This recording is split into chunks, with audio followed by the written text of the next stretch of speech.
17ª característica essencial de satisfação pessoal e profissional, de um total de 20, pessoal. Estamos já no final do livro, ao alcance de si. Cada uma das características mantém uma relação com a outra, formam uma rede. Vocês podem acompanhar os vídeos e características anteriores aqui na descrição desse vídeo ou nos comentários, no primeiro comentário que ficará fixado, pessoal. Então, capítulo 17, característica de hoje, comportamento, as 3 ordens da fortuna. Então, a riqueza é uma questão de comportamento, pessoal. De acordo com o Conde de Monte Cristo, emblemática personagem do livro escrito no século XVIII, já mencionado em outros vídeos aqui no canal, a fortuna é resumida em 3 ordens. Anotem num papel. As de primeira ordem, representadas pelos tesouros que estão à mão, terras, minas, correspondentes a uma centena de milhões. As de segunda ordem, equivalentes às empresas em sociedade, que se estendem de 1,5 a um total de 50 milhões.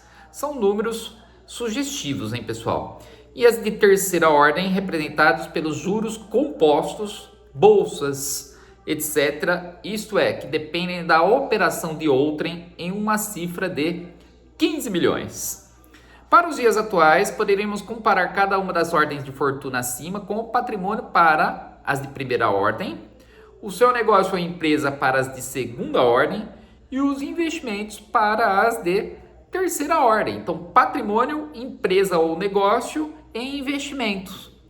3 ordens para a riqueza. Interessante o raciocínio, né, pessoal? Portanto, quando se diz que todo o dinheiro a ser investido ou aplicado deve receber diversos destinos, mediante ditados semelhantes a exemplo de não coloque todos os ovos na mesma cesta, de maneira similar, nos nossos negócios ou empresas, necessitamos evitar a relação com apenas um ou poucos fornecedores, pois ficando à mercê de apenas um único colaborador, se em determinado momento e por algum motivo ocorram contratempos ou acontecimentos inesperados que possam implicar na incapacidade de manutenção do cumprimento de entrega, prazo ou provocar a interrupção definitiva dos trabalhos, os empresários, donos de negócio ou prestadores de serviço sofrerão as consequências, e uma delas, a pior, perda da qualidade e eficiência, cujas consequências desastrosas repercutirão penosamente sobre os clientes. Por meio de práticas de gestão eficiente, fundamentadas em delegação de poderes, feedbacks vencedores graças às consultorias eficientes, revisão de processos, tomada de decisão estratégica, estímulo pelo comprometimento entre todos os envolvidos na empresa, entre muitas outras ferramentas, podemos manter o controle ou chegar muito próximo do controle total da situação. Entretanto, em um mercado cada vez mais exigente, acelerada e repentina, apesar de todo o afinco para a manutenção de qualidade dos produtos ou serviços e, simultaneamente, perante o aprimoramento dos processos e da eficiência dos negócios, eventos que fogem do nosso controle são cada vez mais suscetíveis, principalmente depois do trágico episódio ocorrido no fatídico dia 11 de setembro de 2001, envolvendo a queda das Torres Gêmeas de Nova York. Eu estive lá anos depois e testemunhei um pouco do testemunho vivido pelas pessoas que estiveram ali no local nesse trágico dia. Segundo o escritor e professor libanês Nassim Nicholas Taleb, em seu livro A Lógica do Cisne Negro, eventos inesperáveis, conhecidos como cisnes negros, são caracterizados por 3 fatores. São imprevisíveis, provocam resultados impactantes e depois que acontecem, inventamos um meio para explicá-los. Em sua tese, o autor propõe a seguinte reflexão: por que não reconhecemos o fenômeno antes que ele ocorra? Parte da resposta deve-se ao fato do ser humano limitar-se a aprender conteúdos específicos em vez de adquirir sabedoria em diversas áreas do conhecimento. Assim, tendemos a evitar o desconhecido e deixamos de enxergar as oportunidades à nossa volta, impulsionados pela ânsia de organizar e simplificar processos, por exemplo. Um experimento muito interessante apresentado no livro e proposto pelo estudioso do cérebro Alan Snyder, em que se distingue didaticamente a função do hemisfério direito da do hemisfério esquerdo, onde genericamente acredita-se ao direito ao reconhecimento de novidades, tendendo a identificar uma série de fatos, enquanto o esquerdo percebe os padrões, possibilitou algumas descobertas. Leia isso, eu vou tentar mostrar para vocês, pessoal. Talvez não dê para ver. Mas aqui, ó, mais vale um pássaro na mão do que dois voando. Prestaram atenção? Tá aqui, ó, escrito em letras garrafais aqui, letras de forma, maiúsculas. Percebeu algo estranho? Eu não sei se vocês conseguiram enxergar, mas depois eu posso enviar o livro. Eu, aliás, deixo o link aqui do livro para que vocês possam ter acesso, na página 67. A palavra na está escrita 2 vezes, pessoal. Na segunda linha e na terceira linha. Assim, Snyder constatou: se o hemisfério esquerdo do cérebro de uma pessoa destra for inibido, o índice de erro na leitura da frase é reduzido. A propensão por impor sentido e conceito bloqueia a percepção dos detalhes que formam o conceito. Se choques forem dados no hemisfério esquerdo, a pessoa pode desenhar melhor.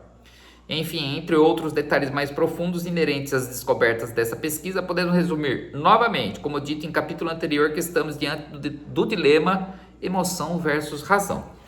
Diante do exposto, retomando o assunto sobre fortuna, podemos inferir que, conforme Paulo Vieira, já citado anteriormente, riqueza é comportamento. Comportamento, porém, regido por técnicas capazes de transformar nossos afazeres em hábitos consistentes. Contudo, por mais paradoxal que possa parecer, a intuição também deve ser levada em consideração. A intuição é importante mediante a contratação de um funcionário que, mesmo perante seu currículo impecável, possa permitir ao contratante a captação de pelo menos algumas características pessoais do postulante à vaga de emprego totalmente relevantes para lidar, por exemplo, com relacionamentos, chefes, feedback, etc. Eu, por exemplo, já abri mão de funcionários com boa capacidade técnica e com dificuldades de relacionamento ao contratar, porém, alguém menos capacitado e com mais vontade de aprender e maior facilidade de relacionamento com as pessoas. Estamos diante de eventos semelhantes ao avaliar se o futuro sócio ou a sócia em potencial realmente contribuirá de forma mútua para um negócio em comum. Enfim, perante o objetivo de gerenciar a própria riqueza, razão e emoção devem ser equilibradas e decisivas, jamais escolhidas segundo o descomprometimento de se optar pela razão em detrimento da emoção ou vice-versa. Certa vez, como se tem em outro momento desse livro, durante um curso, tive a oportunidade de conversar com uma pessoa que admiro muito, um empreendedor de destaque atuante na área de liderança. Falei rapidamente do momento em que eu estava passando após a obtenção de um índice de 44% de satisfação dos meus clientes, conforme pesquisa realizada no início do ano de 2019. Porém, apesar do resultado totalmente positivo, convivia com um grau de desconforto com relação à riqueza. Assim, perguntei: como posso converter esse índice em riqueza? Ele respondeu: ajude mais pessoas. Fiquei surpreso com a resposta, logo ele reforçou: sim, não sou eu quem estou dizendo, ajude mais pessoas. Na odontologia, 2 maneiras: ou você atende muita gente oferecendo serviços por um custo acessível, ou você atende poucas pessoas oferecendo serviços com valor agregado e custos diferenciados. Permaneci em reflexão por alguns instantes. Eu já pensei dessa forma, a fim de buscar novas respostas. De que forma poderia ajudar mais pessoas? Então, qual a minha conclusão? Descobri, enfim, que minha jornada pela riqueza estava apenas começando, pessoal, após essa brilhante reflexão. Pessoal, alcance de si, 17ª característica essencial de satisfações pessoal e profissional. No vídeo de hoje, faltam apenas 3 características para concluirmos esse curso, esse livro. Um grande abraço e até a próxima.